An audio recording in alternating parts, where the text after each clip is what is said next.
Hujambo na karibu kwa mara nyingine tena mtazamaji wa The World News katika kipindi hiki cha ulimwengu wa siasa. Mimi ni Adam Hussein. Rais wa Marekani Donald Trump amekanusha taarifa kuwa Marekani inakabiliwa na upungufu wa silaha na risasi za kijeshi, huku akiahidi kwamba utawala wake utatafuta hukumu za muda mrefu gerezani kwa watu watakaobainika kuvuja kwa taarifa hizi za siri. Rais wa Marekani amesema Marekani ina akiba kubwa ya silaha na risasi. Zaidi ya hayo, tunaendelea kutengeneza huku zingine zikiletwa nchini kulingana na mahitaji yetu, Trump aliandika katika ukurasa wake wa Truth Social mapema siku ya jana Alhamisi. Kauli hiyo ya Trump inajiri wakati wa vita vya kati ya Marekani na Iran vinaingia mwezi wa 6, huku Trump na Wizara ya Ulinzi ya Marekani wakikabiliwa na maswali kuhusu akiba za silaha katika jeshi la Marekani. Licha ya kusitishwa kwa mapigano mara kadhaa, Marekani na Iran zimeendelea kushambuliana huku makubaliano ya kumaliza kabisa vita hivyo ikiwa bado haijafikiwa. Shirika la habari la CBS News limeripoti kuwa Marekani imetumia sehemu kubwa ya akiba yake ya kimataifa ya makombora ya masafa marefu katika vita. Gazeti la Washington Post pia limeripoti siku ya Jumatano jioni kwamba Trump alimhoji waziri wa ulinzi Pete Hegseth wiki iliyopita kuhusu uwezekano wa kuwepo kwa upungufu wa silaha. Gazeti hilo limenukuu vyanzo ambavyo havikutajwa majina. Taarifa kubwa ambayo ilienea katika vyombo mbalimbali vya habari ni kwamba makombora ya ulinzi wa anga ya Army Tactical Missile System ATACMS na Precious Strike Missile PRSM pamoja na yale ya THAAD yamepungua. Vyanzo viwili vilisema kuwa Marekani imetumia karibu akiba yote ya makombora hayo.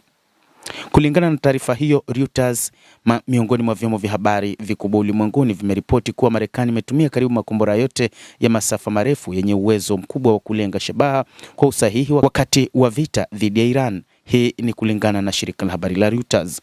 Hali hiyo imezua wasiwasi kuhusu tayari wa jeshi la Marekani kukabiliana na migogoro mingine inayoweza kutokea baadaye. Makombora hayo ya masafa marefu ni sehemu muhimu ya silaha za jeshi la Marekani, kwani huwezesha kushambulia malengo kwa usahihi wakiwa mbali. Makombora ya ATACMS yanayozalishwa na Marekani yamekuwa na mchango mkubwa katika vita vya Ukraine kwa kusaidia vikosi vya Ukraine katika mapambano dhidi ya Urusi.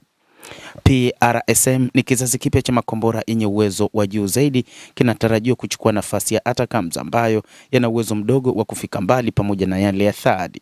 Kulingana na Reuters, vyanzo vingine havikufichuliwa juu ya idadi ya makombora yaliyosalia katika akiba ya jeshi la Marekani. Rais Donald Trump ambaye katika siku za hivi karibuni alidaiwa kwamba aliingia katika mgogoro mkubwa na waziri wa ulinzi Pete Hegseth, ambapo miongoni mwa mambo ambayo yanadaiwa kuelezwa na rais huyo ni kwa nini taifa kubwa kama Marekani liishiwe na silaha za kuweza kupambana na Iran. Hata hivyo, rais wa Marekani alijizuia kuingia katika uwanja wa vita kwa mara nyingine tena kutokana na ukosefu wa silaha hizo. Marekani iliingia katika vita dhidi ya Iran mnamo Februari 22 ambapo ilimuua kiongozi mkuu wa serikali ya mapinduzi ya Kiislamu ya Iran Ayatollah Al-Khamenei kwa kushirikiana na Israel.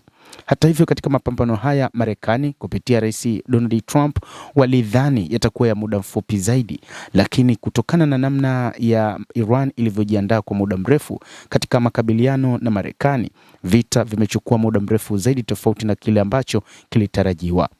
Mtazamaji wa The World News, hayo ndio tuliokuwa nayo, na bila shaka nawe pia una nafasi ya kulike, una nafasi ya kucomment, kadhalika una nafasi ya kusubscribe channel yetu hii ili upate habari hizi kwa mapana kupitia The World News.